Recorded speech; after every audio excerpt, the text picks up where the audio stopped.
Tu prépares un combat en MMA amateur? Écoute ça. D'abord, sache que le matchmaking en amateur est très variable. D'accord, le combattant qu'on t'a proposé aujourd'hui peut ne pas être celui que tu affronteras le jour J. Donc, aucun intérêt pour toi de baser ta préparation sur cette donnée. Concentre-toi sur toi et toi seul. Chapitre 1, le plus important, ta préparation physique. C'est ta condition physique qui va te permettre de dominer sur l'aire de combat. C'est ce qui va te permettre de tenir les 3 rounds, d'avancer sur ton adversaire et de montrer que c'est toi qui mérites la victoire. Donc cette donnée-là n'est vraiment pas à négliger. Ça va être primordial sur ta préparation.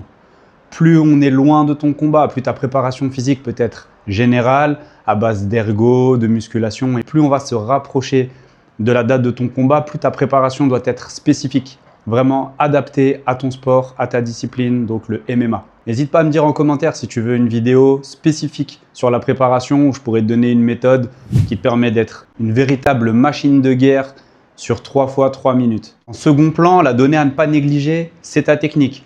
Il ne faut pas que les juges aient l'impression que quand tu touches ou que tu amènes au sol, c'est le fruit du hasard. Il faut que ça se ressente de loin que c'est le fruit de ton travail.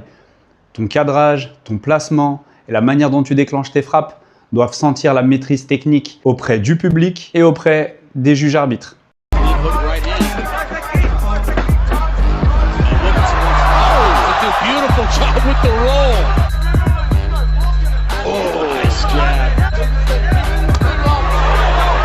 L'organisation de ta phase technique, au départ, plus on est loin de ton combat, plus tu vas pouvoir te permettre d'explorer plein de choses, de tester des techniques, de voir un panel relativement large et varié. Et plus on va se rapprocher de ton combat, plus tu vas devoir te concentrer sur ce que tu sais déjà faire. Pourquoi? Pour 2 raisons. La raison numéro 1, c'est qu'un défaut ou une technique que tu n'as pas encore maîtrisée en plusieurs mois, c'est pas en quelques jours que ça va devenir un de tes points forts.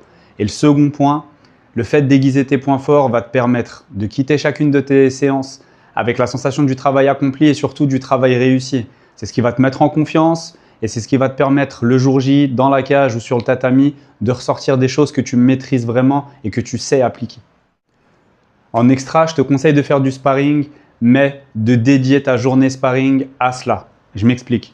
Si tu as déjà fait de la prépa physique ou que tu as déjà passé de l'énergie dans ta prépa technique avant d'attaquer le sparring, tu risques de prendre des coups, des dégâts, des blessures ou des dégâts invisibles, c'est-à-dire sur ta confiance en toi. Si à chaque fois que tu amorces une technique, tu es contré, c'est pas ce qu'on appelle un bon entraînement. Et le dernier point, ça va être ta stratégie, le technico-tactique. Ça peut attendre la dernière semaine ou les 10 derniers jours parce qu'il va falloir apprendre à composer avec tes doutes et tes blessures.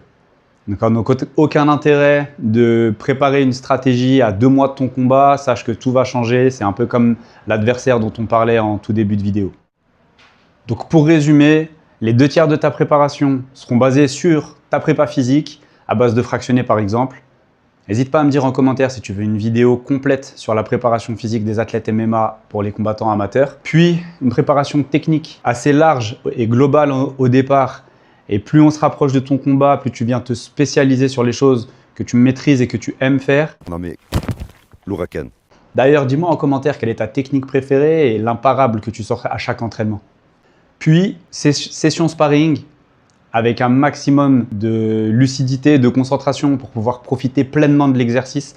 Le sparring est un très bon outil, mais c'est un outil à double tranchant, attention.